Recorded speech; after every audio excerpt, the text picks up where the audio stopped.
Assalamu alaikum and welcome back to another lesson of English subject for grade 4. Students, yesterday we discussed different professions in blanks and in guess the pictures, guess the professions. So today we are moving on to words opposites. Uh, Question number 3 of part B, working with words. For that you have to open your books at page number 31. Page number 31. The opposites of these words are all in the story. Find them.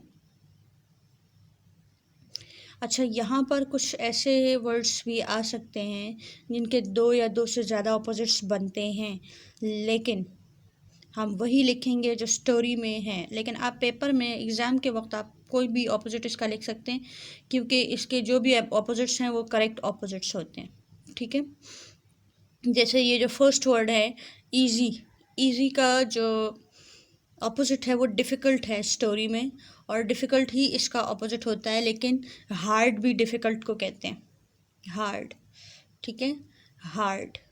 तो easy और hard भी एक दूसरे के opposites हैं, लेकिन story में चूँकि डिफ़िकल्ट है तो हम डिफ़िकल्ट लिखेंगे। Okay, the next one is nearest, nearest, nearest. Nearest का जो इन्होंने यहाँ पर लिखा है फारदेस्ट लिखा है, FARTHEST, फारदेस्ट। और फर्देस्ट भी होता है FURTHEST, फर्देस्ट, फारदेस्ट, दोनों पॉसिबल ऑपोजिट्स हैं इसके। Next one is unkind, unkind, unkind, इसका ऑपोजिट है kind, kind. Displeased, pleased, displeased, pleased. Appeared, disappeared, appeared, disappeared। loved, hated, loved, hated। low, high, low, high। light, heavy, light, heavy। अच्छा, light का एक meaning तो, light का एक meaning जो होता है वो हल्का होता है, लेकिन दूसरा मीनिंग इसका रोशनी है। तो यहाँ पर इसका दूसरा जो पॉसिबल ऑपोजिट है वो है डार्क, लाइट, डार्क। ठीक है, तो light, heavy, pleasant, unpleasant, pleasant, unpleasant. Let's see how are we going to do it in our neat notebook. After writing unit name, write the question, write opposites, words opposites। Centre में ये double line लगा लें और उसके बाद लिखना शुरू करें। Easy, difficult, easy, difficult. Nearest, farthest, nearest, farthest. Unkind, kind, unkind, kind। displeased, pleased, displeased, pleased। appeared, disappeared, appeared, disappeared। loved, hated, loved, hated। low, high, low, high। light, heavy, light, heavy। pleasant, unpleasant, pleasant, unpleasant। Now we are moving on to the next question, which is punctuation, punctuation, punctuation। Punctuation ये होता है कि जब किसी भी चीज़ को आप लिख रहे होते हो तो लिखते वक्त जो उसके रूल्स एंड रेगुलेशन का ख्याल रखना होता है उसको पंक्चुएशन कहते हैं। जैसे आपको पता है कि जब भी हम सेंटेंस शुरू करते हैं कैपिटल लेटर से शुरू करते हैं, ये भी पंक्चुएशन है। जब भी सेंटेंस एंड करते हैं उसको फुल स्टॉप से एंड करते हैं। अगर वो एक क्वेश्चन है तो क्वेश्चन मार्क लगा देते हैं आखिर में, या फिर एक्सक्लेमेशन मार्क यूज़ होता है। तो ये जो डिफरेंट रूल्स होते हैं, जैसे कि कभी किसी का नाम लिखना है तो हमेशा कैपिटल से लिखना है, ये भी रूल है इंग्लिश का। अपॉस्ट्रोफी एस का यूज़ होना, या फिर कॉमा यूज़ होता है, या कॉलन यूज़ होता है, या सेमी कॉलन यूज़ होता है। तो इस तरह की जितनी भी चीज़ें हैं ये सारी मीनिंगफुल होती है और इसकी वजह से करेक्ट मीनिंग को हम समझ पाते हैं और इसका होना बहुत ज़रूरी होता है। तो इस सारे मतलब काइंड ऑफ करेक्शन होती है जो आपने पूरे पैराग्राफ में करनी होती है, सेंटेंसेस में करनी होती है, तो इसको पंक्चुएशन कहते हैं। और हम पंक्चुएशन फर्स्ट चैप्टर में कर भी चुके हैं, जहाँ पर आपको बिल्कुल जुड़े हुए अल्फाज दिए हुए थे और उनको अलग अलग करके आपने ठीक करके लिखा था। ठीक है, तो दैट वाज पंक्चुएशन। तो यहाँ पंक्चुएशन की कुछ चीज़ें आपको बता रहे हैं कि a full stop is a pause. Pause means रुकना। ठीक है, तो it is a kind of pause. It separates one sentence from another. ये जो है ये एक सेंटेंस को दूसरे सेंटेंस से अलग करता है। ठीक है, a full stop is a pause, it separates one sentence from another. एक सेंटेंस को दूसरे सेंटेंस से अलग करने के लिए हम फुल स्टॉप लगाते हैं कि इन दोनों सेंटेंसेस का आपस में कोई ताल्लुक़ नहीं है। ठीक, a comma is also a pause. It is used in a sentence to show a short pause. Comma जो होता है ये भी एक पॉज होता है but kind of short pause. अब जैसे मैं आपके सामने कुछ वर्ड्स बोलूँ कि I am going to buy a pencil, razor, sharpener and a ruler. तो मैंने जितना इन तमाम वर्ड्स के दरमियान गैप लिया, मैंने पहले I am going to buy में कोई गैप नहीं लिया, मैंने इनको जल्दी जल्दी पढ़ा।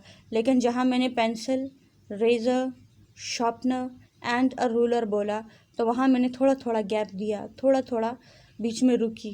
तो ये जो थोड़ा थोड़ा गैप होता है इसको लिखते कैसे? Comma.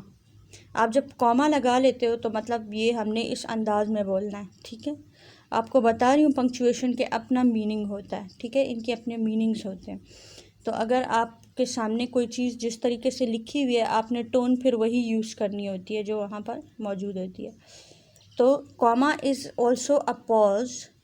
It is use in a sentence to show a short pause.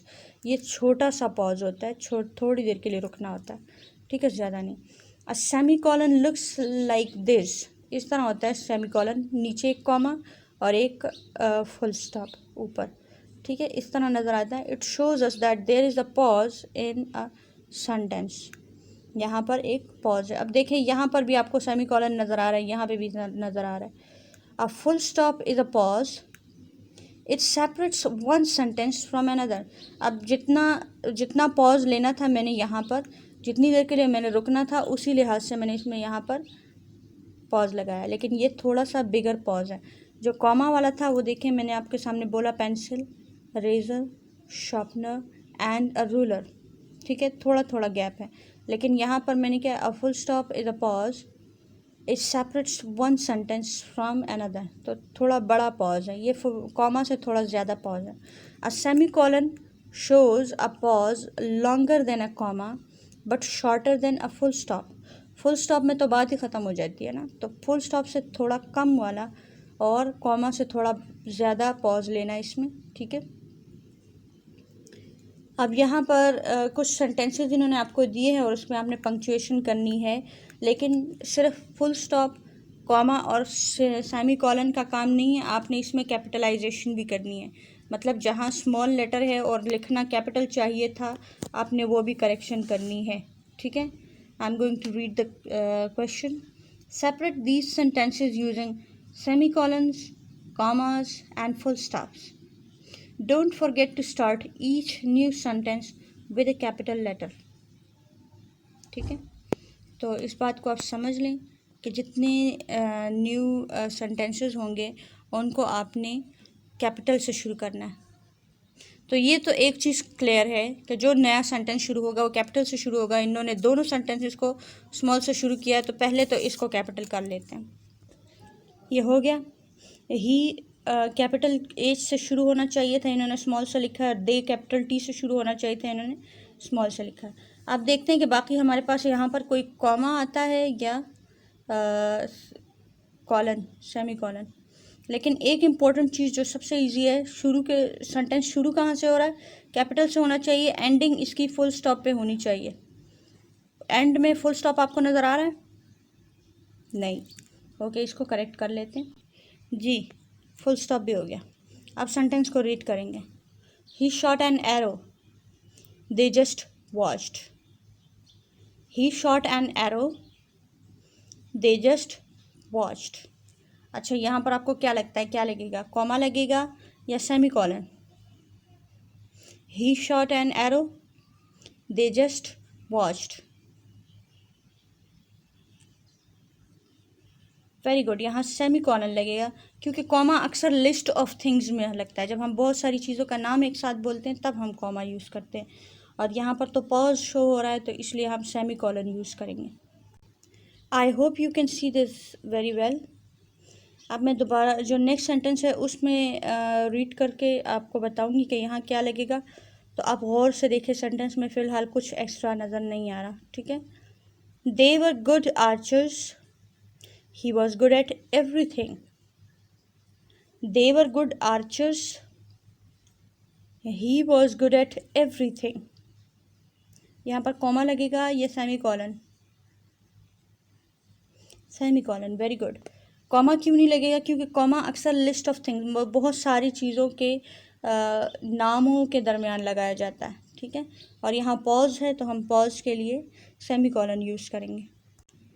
Next page पे इन्होंने 3 सेंटेंसेस और दिए हैं। शुरू करने से पहले हम देखेंगे स्टार्ट कैसे किया इन्होंने। कैपिटल से शुरू किया है? नहीं। हम इसको कैपिटलाइज करेंगे, और एंड में हमें फुल स्टॉप नज़र आ रहा है या नहीं? नहीं है। तो पहले हम इसको करेक्ट करते हैं, बाद में हम बाकी की पंक्चुएशन करते हैं। The dog did not die, it could not bark और eat. The dog did not die. It could not bark or eat. Die के बाद दोबारा सेमीकोलन की ज़रूरत है।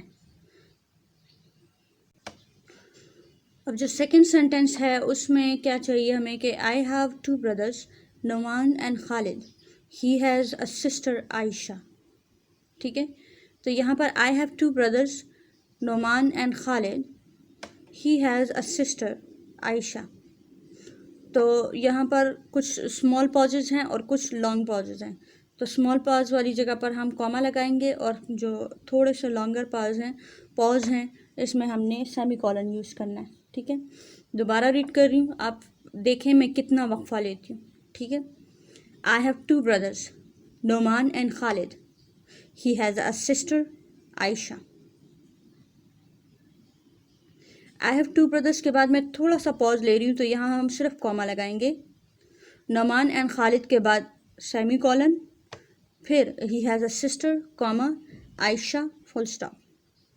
लेकिन यहाँ एक और बात आपने नोट करनी है कि यहाँ 3 नाम है, नोमान, खालिद और आयशा। इन तीनों के नामों को कैपिटल से लिखना है, ठीक है। Noman capital N, Khalid capital K, Ayesha capital A। यहाँ आप देख सकते हैं कि मैंने नोमान से पहले एक कॉमा भी लगाया है, ठीक है। वर्ड नोमान जो है इससे पहले मैंने एक कॉमा लगाया है। I have 2 brothers, Noman and Khalid. He has a sister Ayesha. तो यहाँ आप देख सकते हैं कॉमा है, फिर ये मैंने कैपिटल N कर दिया, ये कैपिटल K कर दिया है, यहाँ सेमी कॉलन, और फिर उसके बाद कॉमा, और फिर कैपिटल A, और आखिर में मैंने फुल स्टॉप लगाया, ठीक है। Okay, we like to swim every day, she does not. We like to swim every day, she does not. तो यहाँ पर एवरी डे के बाद हम क्या लगाएंगे? Semi colon. Very good.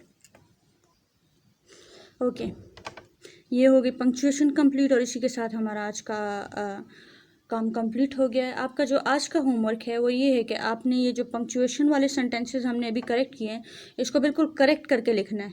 ऐसे नहीं करना जिस तरह मैंने मतलब जो पहले से लिखा हुआ सेंटेंस है उसके ऊपर करेक्शन की, ऐसे नहीं।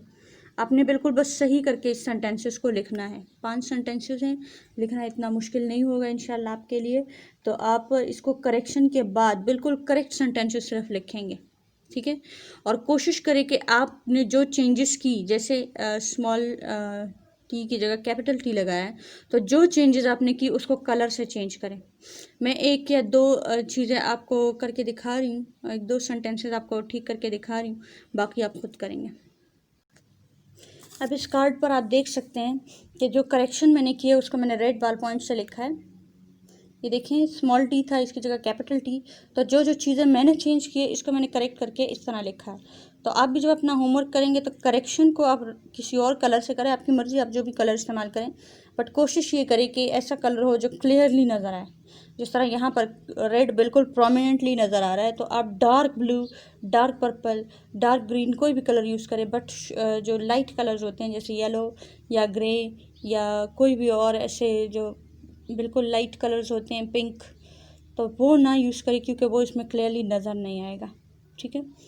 सो this was all for today. I hope you will do the homework and send it to us. Wish you best of luck. अल्लाह हाफिज़।